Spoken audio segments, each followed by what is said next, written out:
بسم الله الرحمن الرحيم. الرحمن علم القرآن، خلق الإنسان علمه البيان. الشمس والقمر بحسبان، والنجم والشجر يسجدان. والسماء رفعها ووضع الميزان، ألا تطغوا في الميزان. وأقيموا الوزن بالقسط ولا تخسروا الميزان. والأرض وضعها للأنام، فيها فاكهة والنخل ذات الأكمام. والحب ذو العصف والريحان، فبأي آلاء ربكما تكذبان. خلق الإنسان من صلصال كالفخار، وخلق الجان من مارج من نار. فبأي آلاء ربكما تكذبان.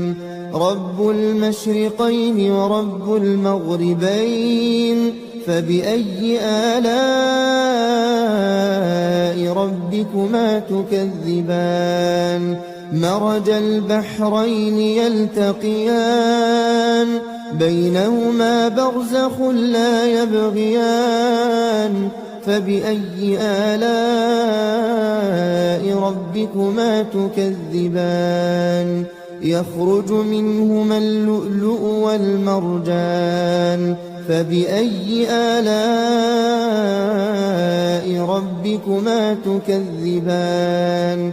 وله الجوار المنشآت في البحر كالأعلام، فبأي آلاء ربكما تكذبان.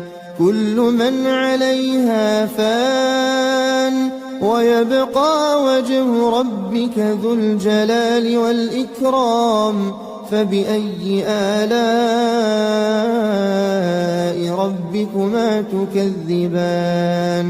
يسأله من في السماوات والأرض كل يوم هو في شأن. فبأي آلاء ربكما تكذبان. سنفرغ لكم أيها الثقلان، فبأي آلاء ربكما تكذبان. يا معشر الجن والإنس إن استطعتم أن تنفذوا من أقطار السماوات والأرض فانفذوا، لا تنفذون إلا بسلطان.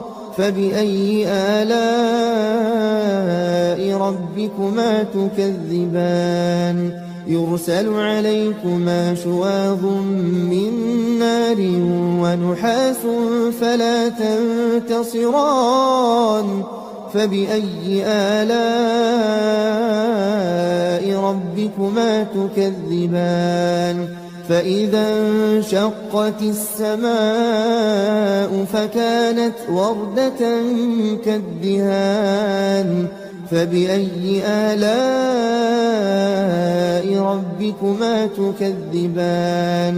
فيومئذ لا يسأل عن ذنبه إنس ولا جان. فبأي آلاء ربكما تكذبان. يعرف المجرمون بسيماهم فيؤخذ بالنواصي والأقدام. فبأي آلاء ربكما تكذبان.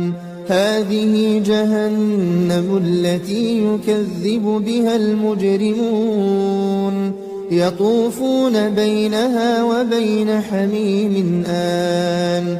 فبأي آلاء ربكما تكذبان ولمن خاف مقام ربه جنتان فبأي آلاء ربكما تكذبان ذواتا أفنان فبأي آلاء ربكما تكذبان فيهما عينان تجريان فبأي آلاء